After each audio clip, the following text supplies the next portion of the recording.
हिंदी है हम हमारे चैनल में आप सभी का स्वागत है। आज मैं आप लोगों को साल के 12 महीनों के नाम बताऊंगी।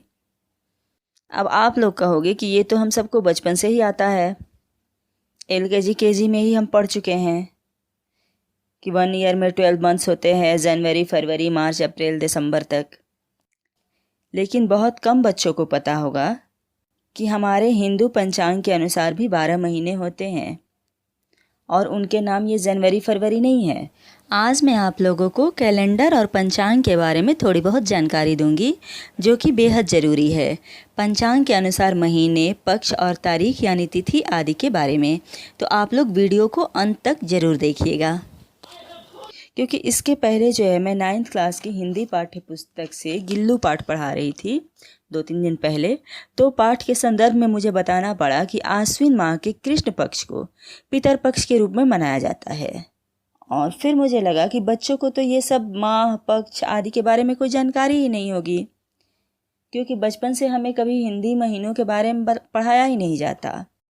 लेकिन ये जानना भी ज़रूरी है, क्योंकि हमारे यहाँ के सारे व्रत त्योहार हिंदू पंचांग के अनुसार ही मनाए जाते हैं। हमारे धर्म संस्कार सब इसी से जुड़े हैं। जो जनवरी फरवरी वाला कैलेंडर है, जिसके अनुसार हमारा सारा काम होता है, यह एक ग्रेगोरियन कैलेंडर है, जिसको पोप ग्रेगरी ने 1582 में तैयार किया था। तो यह सबको समझ में आने वाला आसान कैलेंडर है, इसलिए यह कैलेंडर दुनिया भर में प्रचलित है। वैश्विक स्तर पर इसी कैलेंडर के अनुसार काम होता है। तो ये एक अच्छा कैलेंडर है, इसीलिए इसे अंतर्राष्ट्रीय स्तर पर इस कैलेंडर को मान्यता प्राप्त है। परंतु जो हमारा है उससे भी तो हमें नहीं भूलना चाहिए, उसके बारे में भी जानना ज़रूरी है। जो हमारी चीज़ें हैं, जो हमारा धर्म है, जो हमारी संस्कृति है, तो उसी प्रकार से हमारा पंचांग है। कैलेंडर को हिंदी में पंचांग कहते हैं, तो इसके बारे में भी हमें जानना चाहिए। हिंदू पंचांग में सबसे प्रमुख पंचांग विक्रम संवत पंचांग है। इसके अनुसार भी वर्ष के 12 महीने होते हैं। वर्ष या साल, महीने जिसको मास और माह भी कहते हैं। तो चलिए मैं आपको 12 माह के नाम बताती हूँ। पहला चैत्र, दूसरा बैसाख, फिर ज्येष्ठ, आषाढ़, श्रावण, भाद्रपद, आश्विन, कार्तिक, मार्गशीर्ष, पौष, माघ और फागुन। ये 12 महीने हैं।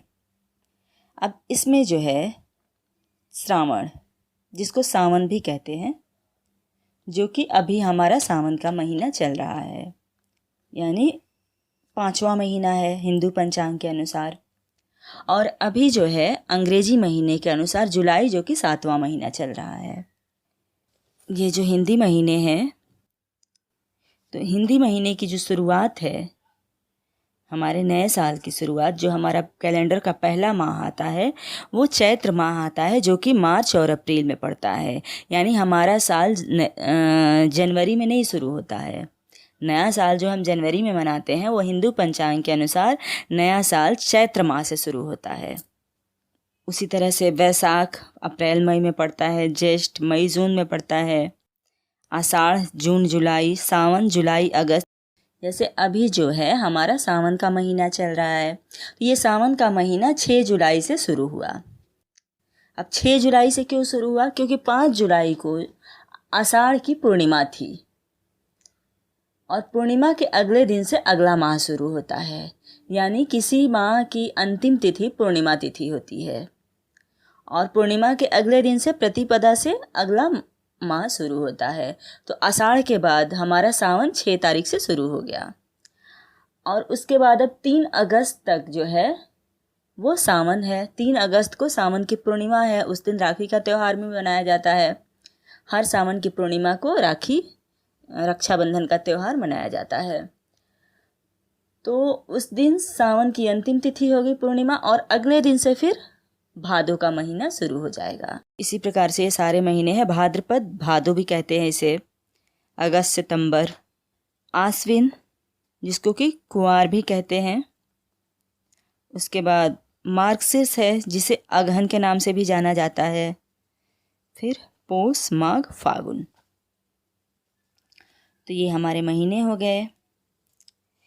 अब इन हर महीनों में 2 पक्ष होते हैं, कृष्ण पक्ष और शुक्ल पक्ष। एक पक्ष 15 दिन का होता है। जिस प्रकार से अंग्रेजी महीने में 1 से 30 या 31 तक की तारीख होती है, यानी महीने में 30 या 31 दिन होते हैं, तो हमारे हिंदी महीने में भी 30 दिन होते हैं। पर जो तारीख है, जिसको हम तिथि कहते हैं, वो 30 तक नहीं होती है। वो तिथि जो है वो 15-15 तक ही होती है, और दोनों पक्षों की 15-15 तिथियां मिलाकर 30 दिन हो जाते हैं। तिथि इस प्रकार से है, तिथि के बारे में भी जान लीजिए। जो पहली तिथि होती है उसे हम प्रतिपदा कहते हैं। उसके बाद दूसरी द्वितीया, फिर तृतीया, चतुर्थी, पंचमी, षष्ठी, सप्तमी, अष्टमी, नवमी, दसवीं, एकादशी, द्वादशी, त्रयोदशी, चतुर्दशी, और फिर 15वीं तिथि जो है अमावस्या या पूर्णिमा होती है। जो कृष्ण पक्ष की 15वीं तिथि होती है वो अमावस्या होती है, और जो शुक्ल पक्ष की 15वीं तिथि होती है वो पूर्णिमा होती है। और इस प्रकार से दोनों पक्षों की 15 और 15 तिथियां मिलाकर 30 दिन का एक महीना हो गया। तो ये कृष्ण पक्ष और शुक्ल पक्ष क्या है, उससे पहले हम जानते हैं अमावस्या और पूर्णिमा। पूर्णिमा, जिस दिन चंद्रमा आकाश में अपने पूर्ण रूप में होता है, पूरे आकार में होता है, उस दिन को हम पूर्णिमा कहते हैं। और पूर्णिमा के जो है अगले दिन से चांद का आकार धीरे धीरे धीरे धीरे करके घटने लगता है, और घटते घटते 15वें दिन चांद एकदम लुप्त हो जाता है। उस दिन घनी अंधेरी रात होती है, उस दिन चांद बिल्कुल दिखाई नहीं देता। तो वो अमावस्या तिथि हो गई। फिर अमावस्या के अगले दिन से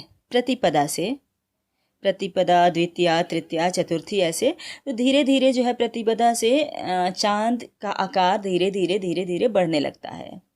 अमावस्या के दिन लुप्त होता है, फिर प्रतिपदा को थोड़ा सा दिखाई देता है, द्वितीया को भी थोड़ी देर के लिए, और धीरे धीरे उसका आकार बढ़ते बढ़ते जो है 15वीं तिथि को, यानी पूर्णिमा के दिन वो अपने पूरे आकार में आ जाता है। तो ये चंद्रमा, पूर्णिमा और अमावस्या हो गया। तो पूर्णिमा के अगले दिन से प्रतिपदा से जो चांद का आकार घटते जाता है, और घटते घटते 15वीं तिथि को अमावस्या के दिन जो है लुप्त हो जाता है, तो ये 15 दिन का जो पक्ष है इसे हम कृष्ण पक्ष कहते हैं। ठीक है। और अमावस्या के अगले दिन से प्रतिपदा से जो चांद धीरे धीरे धीरे धीरे निकल के बढ़ते बढ़ते पूर्णिमा के दिन पूरे आकार में आ जाता है, तो ये 15 दिन के पक्ष को हम शुक्ल पक्ष कहते हैं। तो ये महीने में 2 पक्ष जो है कृष्ण पक्ष और शुक्ल पक्ष आपको समझ में आ गया होगा।